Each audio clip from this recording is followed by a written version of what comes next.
Hi guys, you watching CS Atul Jain classes.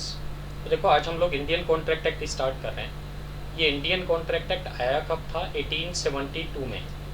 किस date से effective हुआ था? 1 सितंबर 1872। और देखो, अप्लाई किसके ऊपर हो रहा है? कॉन्ट्रैक्ट्स के ऊपर। और कॉन्ट्रैक्ट्स तो देखो in every sphere of life आपके होते रहते हैं, राइट। तो किस तरह के कॉन्ट्रैक्ट्स? लाइक रेलवे कॉन्ट्रैक्ट्स है, मेट्रो कॉन्ट्रैक्ट्स है, राइट। मेट्रो में आप ट्रैवलिंग कर रहे हैं तो वो भी तो एक कॉन्ट्रैक्ट है। या ट्रेन से आप एक जगह से दूसरी जगह जा रहे हैं, वो भी तो कॉन्ट्रैक्ट है। या DTC की बस से एक जगह से दूसरी जगह जा रहे हैं, वो भी तो कॉन्ट्रैक्ट है। होटल में आप स्टे कर रहे हैं, वो भी कॉन्ट्रैक्ट है। चाय वाले के पास जाके आपने चाय पिया, वो भी कॉन्ट्रैक्ट है। रेस्टोरेंट में खाना खाया, वो भी कॉन्ट्रैक्ट है। कॉन्ट्रैक्ट तो ये सभी हैं। इसमें से कुछ कॉन्ट्रैक्ट जो डोमेस्टिक नेचर या पर्सनल नेचर के होते हैं वो एक्सक्लूडेड है इंडियन कॉन्ट्रैक्ट एक्ट में। वो अभी हम लोग बात करेंगे भी जब एक्ट स्टार्ट करेंगे, राइट। और जो पर्सनल नेचर के नहीं हैं वो तो यहाँ कवर अप होंगे। और देखो, एक चीज़ और बात याद रखने वाली है, ये इंडियन कॉन्ट्रैक्ट एक्ट कब आया था? देखो 1872 में। 1872 का मतलब at the time of British Empire.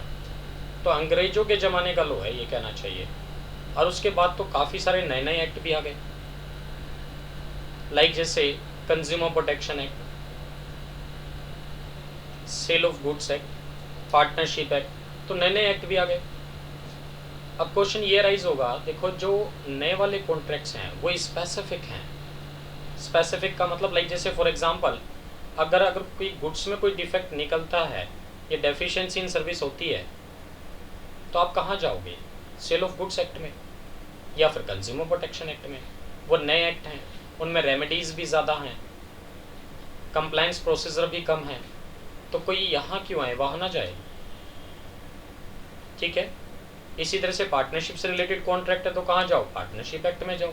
तो नए नए एक्ट आ गए अलग अलग। तो इंडियन कॉन्ट्रैक्ट एक्ट एक तरह से रेजिडोरी एक्ट है। उसमें तो कब जाओगे आप? जब किसी दूसरे स्पेसिफिक एक्ट में आप फॉलो आउट नहीं कर रहे हो। डन। तो चलो जी, स्टार्ट करते हैं हम लोग इंडियन कॉन्ट्रैक्ट एक्ट 1872। चलो जी, तो स्टार्ट करते हैं। देखो, इंडियन कॉन्ट्रैक्ट एक्ट 1872 कब आया था? विद इफेक्ट फ्रॉम 1 सितंबर 1872। किस किस पे अप्लाई होता है, मतलब कहाँ तक अप्लाई होता है? देखो, हर एक्ट का जो सेक्शन 1 होता है ना, वो एप्लीकेबिलिटी का ही होता है कि ये एक्ट इंडिया के ऊपर अप्लाई होगा, इंडिया में भी किसी को एक्सक्लूड किया है स्टेट को या नहीं किया है, वो सब बातें लिखी होती हैं। तो सेक्शन 1 कहता है कि इंडियन कॉन्ट्रैक्ट एक्ट कहाँ अप्लाई होगा? Applicable to whole of India excluding Jammu and Kashmir. Jammu and Kashmir को छोड़ के, क्योंकि जम्मू एंड कश्मीर में क्या हुआ था, देखो कॉन्स्टिट्यूशन में ही ना स्पेशल प्रिविलेज दी हुई थी। कॉन्स्टिट्यूशन में स्पेशल प्रिविलेज दी हुई थी। किसको? जम्मू कश्मीर को। ये एक तरह से इंडिपेंडेंट स्टेट था। बट वैसे तो अब कॉन्स्टिट्यूशन में अमेंडमेंट करके वो आर्टिकल 370 हटा दिया गवर्नमेंट ने। बट एक्ट में तो चेंजेस नहीं हुए ना। इंडियन कॉन्ट्रैक्ट एक्ट में, इंडियन कॉन्ट्रैक्ट एक्ट में अमेंडमेंट आएगा, उसमें ये चीज़ मेंशन हो कि applicable to Jammu and Kashmir also, तब अप्लाई होगा, अदरवाइज अप्लाई नहीं होगा। ठीक है जी। तो ये एक्ट देखो कब आया? 1872। It means at the time of British Empire. अंग्रेजों के ज़माने का लॉ है, कहना चाहिए, राइट। और इसीलिए क्योंकि at the time of British Empire आया, इसीलिए इस एक्ट में ना काफ़ी सारे वर्ड्स आपको लेटिन वर्ड्स मिलेंगे। कौन से वर्ड्स मिलेंगे? लेटिन वर्ड्स मिलेंगे। लेटिन वर्ड्स का मतलब जो अमेरिकन कंट्रीज़ में लैंग्वेजेस यूज़ होती है ना, कुछ उस तरह के वर्ड्स मिलेंगे। क्यों? क्योंकि इस लॉ को ना कॉपी किया गया है। कहाँ से? Copied from English law. समझ रहे हैं बात? तो इंडियन कॉन्ट्रैक्ट एक्ट कॉपी किया हुआ है किससे? इंग्लिश लॉ से। इसलिए इस एक्ट में आपको काफ़ी सारे वर्ड्स कौन से मिलेंगे? लैटिन वर्ड्स मिलेंगे। फॉर एग्जाम्पल अगर हम लोग बात करें कंसीडरेशन, कंसीडरेशन का मतलब क्या होता है? कंसीडरेशन बदले में कुछ ना कुछ मिलना, समथिंग इन रिटर्न है ना। कंसीडरेशन मतलब समथिंग इन रिटर्न। और इसको यहाँ इंडियन कॉन्ट्रैक्ट एक्ट में क्या मेंशन होगा? क्विड प्रो क्यो, राइट। ऐसे ही हम लोग नॉर्मल लैंग्वेजेस में क्या बोलते हैं कि भाई आपके अगेंस्ट केस फाइल करूँगा, बट यहाँ केस फाइल वर्ड यूज़ नहीं करना है। जहाँ भी वर्ड यूज़ करना चाहते हो केस फाइल करूँगा या केस फाइल किया, उसके बदले क्या वर्ड यूज़ करोगे आप? सूट फाइल करूँगा या सूट फाइल किया, राइट। थर्ड, कंसेंसस एडाइडम या something in same sense, something in same sense को हम लोग यहाँ क्या बोलते हैं? Consensus, consensus ad idem. इस तरह के लैटिन वर्ड्स मिलेंगे आपको। Next, hearing the other side, hearing the other side को हम लोग यहाँ क्या बोलते हैं? ऑडी ऑल्टेराम पार्टेम। कंपल्सरी को हम लोग यहाँ क्या बोलते हैं? साइन कुआ नन, साइन कुआ नन। इसका मतलब हम कह सकते हैं ऑडी ऑल्टेराम पार्टेम इज साइन कुआ नन। क्या मतलब हुआ इसका? ऑडी ऑल्टेराम पार्टेम इज साइन कुआ नन का मतलब ये हुआ hearing the other side is compulsory. वही कहना चाह रहा है किसी भी पार्टी ने या किसी भी बंदे ने कितना भी बड़ा क्राइम क्यों ना किया हो, कोर्ट फिर भी उसको एक सुनवाई का मौका ज़रूर देगा। दोनों पक्षों की, दोनों पार्टीज की बात सुनेगा तब कोई डिसीजन देगा। ऐसा नहीं कि वन साइडेड डिसीजन दे देगा, ठीक है। तो इस तरह के लैटिन वर्ड्स आपको मिलेंगे बीच बीच में। मैंने कुछ यहाँ आपको बता दिए लैटिन वर्ड्स। डन। और ये इंडियन कॉन्ट्रैक्ट एक्ट जैसे मैंने आपको पहले बताया किस पे अप्लाई होता है? कॉन्ट्रैक्ट्स पे, ठीक है। और कॉन्ट्रैक्ट तो in every sphere of life होते हैं। डन। आज की डेट में तो नए नए एक्ट भी आ गए। तो जो स्पेसिफिक एक्ट्स हैं वहाँ स्पेसिफिक एक्ट ही प्रिवेल करेगा, और जहाँ कोई स्पेसिफिक एक्ट नहीं है वहाँ ये जनरल एक्ट अप्लाई होगा। तो इंडियन कॉन्ट्रैक्ट एक्ट तो एक तरह से जनरल एक्ट हो गया, ठीक है। तो ये जो इंडियन कॉन्ट्रैक्ट एक्ट है भाई, इंडियन कॉन्ट्रैक्ट एक्ट 1872 है। इसमें टोटल सेक्शन कितने हैं? टोटल सेक्शन है जी 266, 266, राइट। इसमें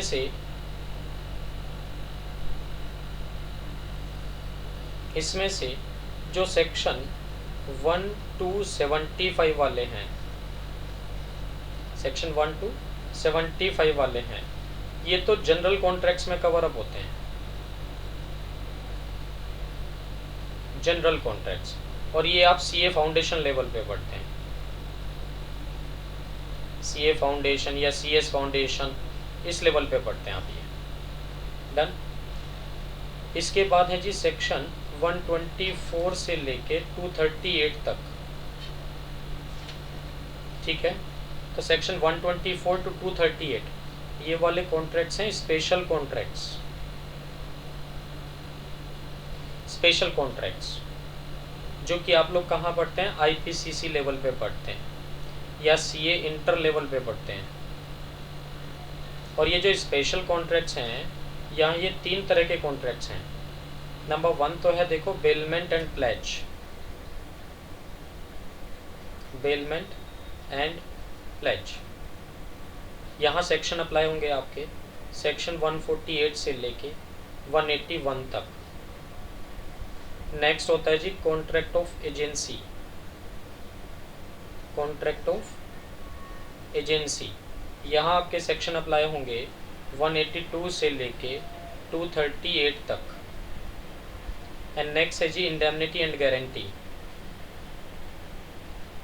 इंडेमनिटी एंड गारंटी, यहाँ सेक्शन अप्लाई होंगे आपके 124 से लेके 147 तक। डन। तो ये 3 तरह के स्पेशल कॉन्ट्रैक्ट्स हैं आपके। नेक्स्ट जो सेक्शन आपके बचे हैं ना 239 से लेके 266 तक, ये सेक्शन ना भाई अब मर्ज हो गए। कहाँ? Merged with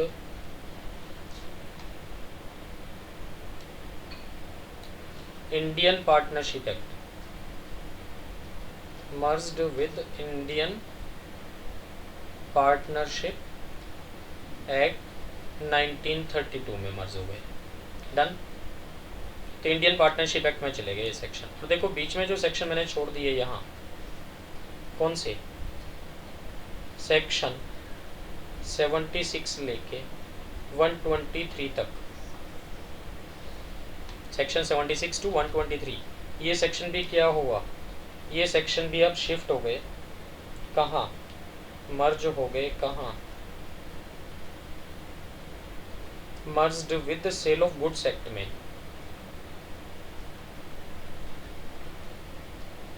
Sale of Goods Act 1930 में मर्ज हो गए हैं, तो सेल ऑफ गुड्स एक्ट में चले गए अभी। ठीक है जी। तो हम लोगों को सीए फाउंडेशन लेवल पे कितना पढ़ना है? सीए फाउंडेशन या सीएस फाउंडेशन पे क्या पढ़ना है? सिर्फ 75 सेक्शन, सेक्शन 1 to 75। और सेक्शन 1 देखो हर एक्ट का एप्लीकेबिलिटी का होता है, एंड सेक्शन 2 डेफिनेशन पार्ट का होता है हर एक्ट में। डन। चलो जी स्टार्ट करते हैं फिर इंडियन कॉन्ट्रैक्ट एक्ट। ठीक है जी। चलो देखो सबसे पहले हम डिस्कस कर रहे हैं, देखो कॉन्ट्रैक्ट की डेफिनेशन। देखो contract is defined under section 2 close H में। और ये कॉन्ट्रैक्ट बोलता क्या है? सेक्शन 2 क्लोज एच बोलता क्या है? ये कहता है एन एग्रीमेंट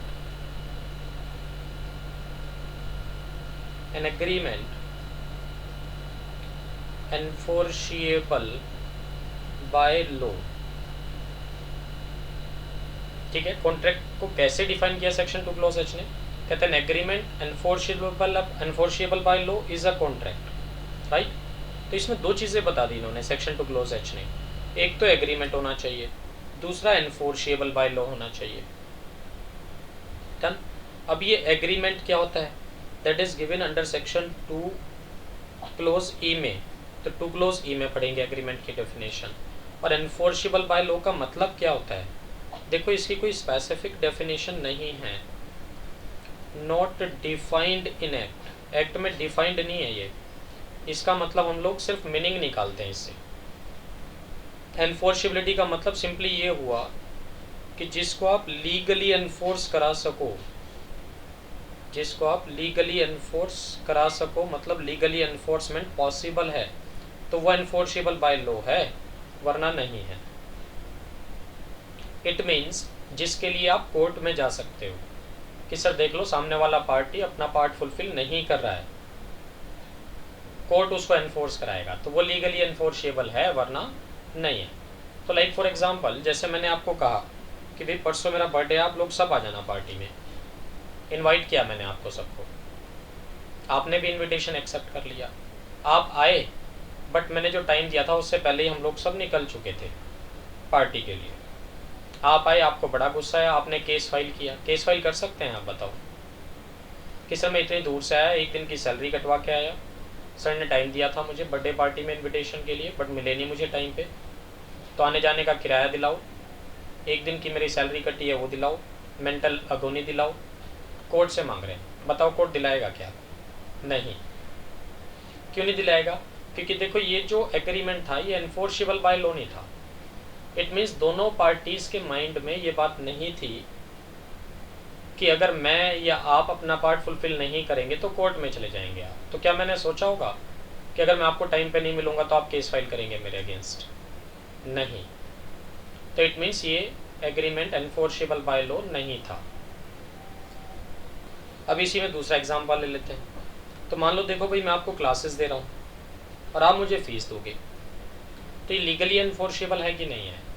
ऑब्वियस सी बात है कि अगर मैंने आपसे फ़ीस ली है तो क्लासेस तो भाई देनी पड़ेंगी, और नहीं दूंगा क्लासेस तो मुझे पता है कि आप मेरे ऊपर सूट फाइल कर सकते हैं, ठीक है ना। इंडियन कॉन्ट्रैक्ट एक्ट में केस फाइल वर्ड यूज़ नहीं करना है, क्या वर्ड यूज़ करना है, सूट फाइल कर सकते हैं आप मेरे ऊपर। इसी तरह से अगर मैंने आपको क्लासेस दे दी, आप मेरी फ़ीस नहीं दे रहे हो, तो मैं भी आपके ऊपर सूट फाइल कर सकता हूँ। तो दोनों पार्टीज़ के माइंड में ये बात है कि भैया अपना अपना पार्ट फुलफिल करना पड़ेगा, नहीं किया तो अदर पार्टी सूट फाइल कर सकती है। तो this is legally enforceable by law. समझ रहे हैं बात, ठीक है। तो एनफोर्सेबल बाय लॉ का मतलब सिंपली क्या हुआ, जिसको आप लीगली एनफोर्स करा सकते हैं वो एनफोर्सेबल बाय लॉ है, अदरवाइज नहीं है। चलो जी, एग्रीमेंट की definition is given under section 2 clause E. ये क्या कहता है एग्रीमेंट के बारे में, ये कहता है 2 क्लोज ई कि भाई every promise and set of promises, every promises and set of promises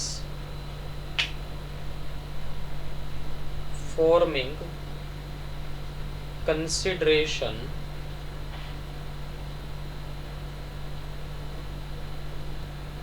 for each other, ठीक है ना। तो क्या कहना चाह रहा है, 2 क्लोज ई डिफाइन कर रहा है किसको, एग्रीमेंट को। क्या बोल रहा है, every promise and every set of promise forming consideration for each other, वो क्या बन जाएगा, एग्रीमेंट। इट मीन्स यहाँ फिर से दो बातें हो गई है ना। कौन सी दो बातें हो गई, एक तो प्रॉमिस और दूसरा कंसिडरेशन। तो इट मीन्स अगर प्रॉमिस प्लस कंसिडरेशन मिल जाए, प्रॉमिस प्लस कंसिडरेशन अगर मिल जाए तो क्या बन जाएगा, एग्रीमेंट। समझ रहे हैं बात, ठीक है। अब ये प्रॉमिस क्या होता है भाई, promise is defined under section 2 clause B. ये क्या कहेगा, an offer when accepted becomes a promise। कहते हैं ऑफर जब एक्सेप्ट हो जाए तो क्या बन जाएगा, प्रॉमिस। तो means offer plus acceptance is equal to promise. Offer plus acceptance is equal to क्या बन जाएगा, प्रॉमिस। ठीक है जी। अब ये ऑफर क्या होता है ये भी हम लोग पढ़ेंगे सेक्शन 2 क्लोज ए में। एक्सेप्टेंस क्या होता है ये भी हम लोग पढ़ेंगे 2 क्लोज बी में। इट मीन्स जो 2 क्लोज बी है वो एक्सेप्टेंस के लिए भी है और प्रॉमिस के लिए भी है। डन। तो इसकी इक्वेशन अगर हम बनाना चाहें तो क्या बन जाएगी, देखो चलो जी। तो देखो इसकी इक्वेशन बनाते हैं। इसका मतलब नेट इफेक्ट ये निकलता है कि भाई offer is defined under section 2 clause A plus acceptance is defined under section 2 clause B. दोनों अगर मिल जाएं तो क्या बन जाएगा, promise under section 2 clause B. तो it means 2 clause B acceptance के लिए भी है और प्रॉमिस के लिए भी है। प्रॉमिस प्लस कंसिडरेशन अगर मिल जाए तो एक कंसिडरेशन क्या होता है, consideration means something in return that is defined under section 2 clause D में पढ़ेंगे हम लोग। कंसिडरेशन मतलब quid pro quo, quid pro quo means something in return, something in return, और that something need not be monetary. ये भी याद रखना, नीड नॉट बी मॉनेटरी। इसका मॉनेटरी होना ज़रूरी नहीं है, मीन्स नॉन मॉनेटरी भी चलेगा। इट मीन्स बार्टर सिस्टम भी चलेगा। समझ गए ना। तो लाइक जैसे मैं आपको क्लासेस दे रहा हूँ, आप मुझे बदले में क्या देंगे, फीस। तो मुझे क्लासेस के बदले क्या मिल रहा है, फीस। आपको फीस के बदले क्या मिल रहा है, क्लासेस। तो ये भी वैलिड कंसिडरेशन है दोनों के लिए, और ये कॉन्ट्रैक्ट वैलिड हो जाएगा। मीन्स प्रॉमिस भी हो गया, कंसिडरेशन भी हो गया। बट अगर मैं आपको कहूँ कि भाई मैं आपको फ्री में पढ़ाऊँगा, फीस नहीं लूँगा, मुझे बदले में क्या मिलेगा, कुछ नहीं, तो मुझे तो कोई कंसिडरेशन नहीं मिल रहा है ना। तो फिर ये कॉन्ट्रैक्ट वॉइड हो जाएगा। आप मेरे ऊपर सूट फाइल नहीं कर सकते। मीन्स एक तो मैं आपको फ्री में पढ़ा रहा हूँ, ऊपर से आप सूट भी फाइल कर रहे हो, कहते हैं सर एसी नहीं चलता है, या फिर कुछ और सूट फाइल करना चाहते हो आप, तो आप मेरे ऊपर सूट फाइल नहीं कर सकते। डन। तो promise plus consideration is equal to क्या बन जाएगा, agreement. Agreement is defined under section 2 clause E में। डन। और ये agreement plus enforceability by law अगर मिल जाए तो, एनफोर्सेबिलिटी बाय लॉ अगर मिल जाए तो क्या बन जाएगा, contract under section 2 close H में। ठीक है जी। अब ये एनफोर्सेबिलिटी बाय लॉ कहाँ डिफाइंड है, इसकी कोई डेफिनेशन नहीं है, नो डेफिनेशन, बट हाँ इसका मीनिंग है, हम लोग मीनिंग डराइव करते हैं, बस मीनिंग भी डराइव करते हैं हम लोग। क्या मतलब एनफोर्सेबिलिटी बाय लॉ का, एनफोर्सेबिलिटी बाय लॉ का मतलब है कि जहां दोनों पार्टीज के बीच में लीगल ओब्लिगेशन अराइज हो रही हो, लीगल ओब्लिगेशन अराइज हो रही है, तो वो तो एनफोर्सेबिलिटी बाय लॉ है, अदरवाइज नहीं है। लीगल ओब्लिगेशंस का मतलब ये है कि दोनों में से अगर कोई भी पार्टी अपना पार्ट फुलफिल ना करे तो आप लीगली उसके ऊपर सूट फाइल कर सकें, राइट। तो देखो क्या होता है, कुछ केसेस में तो ना कोर्ट मान के चलता है, एज्यूम्ड बाय कोर्ट, क्या मान के चलता है, assumed by court, legal obligations is assumed by court, क्या मान के चलता है कि भाई दोनों पार्टीज के बीच में लीगल ओब्लिगेशंस अराइज हो रही है, और कुछ केसेस में कोर्ट मान के नहीं चलता, नॉट एज्यूम्ड बाय कोर्ट्स।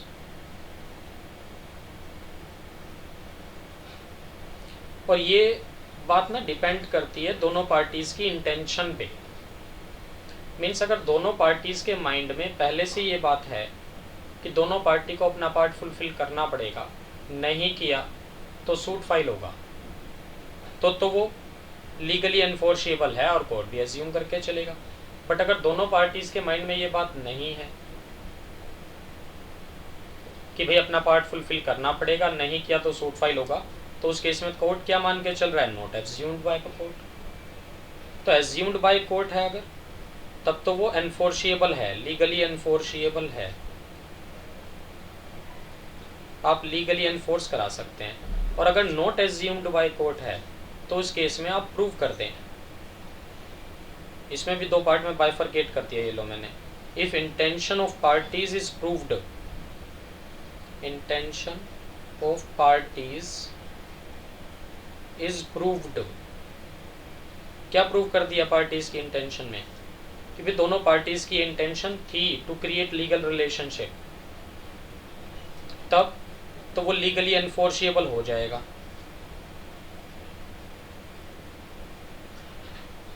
और अगर इंटेंशन नहीं थी, नो इंटेंशन,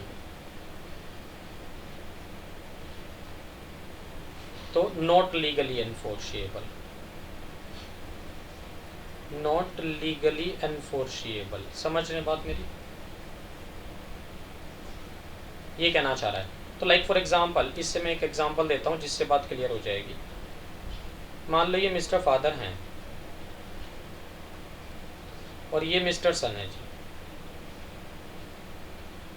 मिस्टर फादर ने मिस्टर सन को बोला कि भाई अगर आप सीए फाउंडेशन फर्स्ट अटेम्प्ट में क्लियर कर दोगे ना, फर्स्ट अटेम्प्ट में अगर क्लियर हो जाएगा तो मैं आपको बाइक लेके दूंगा। समझ रहे हैं बात। मिस्टर फादर ने मिस्टर सन से एग्रीमेंट कर लिया कि भाई अगर फर्स्ट अटेम्प्ट में सीए फाउंडेशन क्लियर हो गया तो बाइक लेके दूंगा। अब एक बात सोचो, क्या दोनों पार्टीज ने ये सोचा होगा या मिस्टर फादर ने ये सोचा होगा कि अगर मैंने इसको बाइक लेके नहीं दी तो ये सूट फाइल करेगा? नहीं सोचा होगा ना। तो दोनों पार्टीज की इंटेंशन है कि नहीं है टू क्रिएट लीगल रिलेशनशिप, नहीं है। अब मान लो फर्स्ट अटेम्प्ट में ये मिस्टर सन क्लियर भी हो जाता है, अब मिस्टर फादर इसको बाइक लेके नहीं दे रहे हैं, तो क्या ये सूट फाइल कर सकता है मिस्टर सन? नहीं, क्योंकि एनफोर्सेबल बाय लॉ नहीं था। क्यों नहीं था? क्योंकि दोनों पार्टीज की इंटेंशन नहीं थी टू क्रिएट लीगल रिलेशनशिप। अब मान लो इसी में मैं थोड़ा सा चेंज कर दूं ठीक है जी। तो अगर इसी एग्जांपल में मैं थोड़ा सा चेंज कर दूं, क्या चेंज कर दूं कि जैसे ही मिस्टर फादर ने बोला ना मिस्टर सन को कि भाई फर्स्ट टाइम में अगर सीए फाउंडेशन क्लियर हो गया तो बाइक लेके दूंगा, तो ये जो मिस्टर सन है ना, ये तुरंत स्टैम्प पेपर ले आया। ठीक है, स्टैम्प पेपर लिखवाया, ले लिया और उस पर सिग्नेचर भी करा लिए, signed by parents and self, खुद के भी सिग्नेचर कर दिए। ठीक है, और रजिस्ट्रार के पास गए, कहते चलो रजिस्ट्री भी कराएंगे जी, डन। अब एक बात सोचो, क्या अब मिस्टर फादर को नहीं पता है कि इसको बाइक लेके देनी पड़ेगी, और अगर नहीं दी तो ये केस फाइल करेगा या सूट फाइल करेगा? अब तो पता है, तो अब ये लीगली अनफोर्सेबल हो जाएगा। अब ये क्या हो जाएगा? लीगली अनफोर्सेबल हो जाएगा। ठीक है, लीगली एनफोर्स करा सकते हैं आप कोर्ट में जाके। तो क्या मैं ये कहना चाह रहा हूँ कि जब भी आप इस तरह के कॉन्ट्रैक्ट करें या जब भी कोई कॉन्ट्रैक्ट करें तो रिटन में करें, स्टैम्प पेपर पे करें, रजिस्टर्ड कराएं? क्या मैं ऐसा कहना चाह रहा हूँ? नहीं। तो देखो, हम लोग पढ़ेंगे इंडियन कॉन्ट्रैक्ट एक्ट में ओरल कॉन्ट्रैक्ट भी ना वैलिड कॉन्ट्रैक्ट है। ओरल कॉन्ट्रैक्ट भी वैलिड कॉन्ट्रैक्ट है, रिटन में होना ज़रूरी नहीं है, छोड़ के कुछ एक्सेप्शनल केसेस को। अगर किसी स्पेसिफिक एक्ट में लिखा हुआ है नहीं भाई रिटन में होना चाहिए, स्टैम्प पेपर पे होना चाहिए, स्टैम्प ड्यूटी जानी चाहिए, लाइक जब भी आप सेल और परचेज करेंगे इमूवेबल प्रॉपर्टी की या गिफ्ट करेंगे इमूवेबल प्रॉपर्टी को, तो भाई फिर तो रिटन में होना ज़रूरी है। रजिस्ट्रेशन एक्ट में भी लिखा हुआ है, स्टैम्प पेपर भी खरीदने पड़ेंगे आपको, स्टैम्प ड्यूटी भी देनी पड़ेगी, तभी वैलिड होगा। Otherwise normally Indian Contract act ये नहीं कहता कि रिटन में होना ज़रूरी है, रजिस्टर्ड होना ज़रूरी है। ठीक है, बट अगर पर्सनल नेचर के कॉन्ट्रैक्ट हैं तो आपको इंटेंशन प्रूव करने के लिए कुछ तो डॉक्यूमेंट्री डीड या एग्रीमेंट चाहिएगा ना, उसकी बात हो रही है। तो जिन केसेस में कोर्ट मान के चलता है, क्या मान के चलता है कि भाई लीगली एनफोर्सेबल है, ठीक है ना, किन कुछ केसेस में तो कोर्ट मान के चल रहा है ना, एज्यूम्ड बाय कोर्ट कि लीगली एनफोर्सेबल है, तो उस केस में रिटन में रजिस्टर्ड स्टैम्प पेपर इन सब की ज़रूरत नहीं है। बट जिन केसेस में कोर्ट मान के नहीं चलता है तो वहाँ आपको इंटेंशन प्रूव करनी पड़ेगी, इसलिए रिटन में एग्रीमेंट करेंगे तो बेटर रहेगा। अदरवाइज वो एग्रीमेंट क्या हो जाएंगे आपके, वॉइड हो जाएंगे। डन, ठीक है जी। तो अभी हम लोगों ने क्या पढ़ा, इक्वेशन डिस्कस किया हमने कि ऑफर प्लस एक्सेप्टेंस मिल जाए, नंबर 1 ऑफर मिल जाए, नंबर 2 एक्सेप्टेंस मिल जाए तो क्या बन जाएगा, प्रॉमिस। प्रॉमिस प्लस कंसिडरेशन मिल जाए तो क्या बन जाएगा, एग्रीमेंट। और अगर ये एग्रीमेंट प्लस एनफोर्सेबिलिटी मिल जाए तो क्या बन जाएगा, कॉन्ट्रैक्ट। समझ रहे हैं बात? अब देखो ये सब चीज़ें ना हम लोग डिटेल में पढ़ेंगे वन बाय वन, इनके अलग अलग चैप्टर्स हैं, इनके अलग अलग चैप्टर हैं। जैसे ऑफर एंड एक्सेप्टेंस चैप्टर 2 में पढ़ेंगे डिटेल में। क्या पढ़ेंगे कि भाई ऑफर होने के लिए भी कुछ लीगल रूल्स हैं, वैलिड ऑफर होने के लिए भी कुछ लीगल रूल्स हैं, वैलिड एक्सेप्टेंस होने के लिए भी कुछ लीगल रूल्स हैं। वो लीगल रूल्स कंप्लाई विद होंगे तभी वैलिड ऑफर होगी, वैलिड एक्सेप्टेंस होगी, तभी वो प्रॉमिस बनेगा। इसी तरह से हम ये कंसिडरेशन पढ़ेंगे, फिर ये तो चैप्टर 2 में पढ़ेंगे ऑफर एंड एक्सेप्टेंस को। कंसिडरेशन चैप्टर 3 में पढ़ेंगे कि कंसिडरेशन से रिलेटेड क्या क्या असेंशियल एलिमेंट्स हैं, essential elements of a valid consideration, right.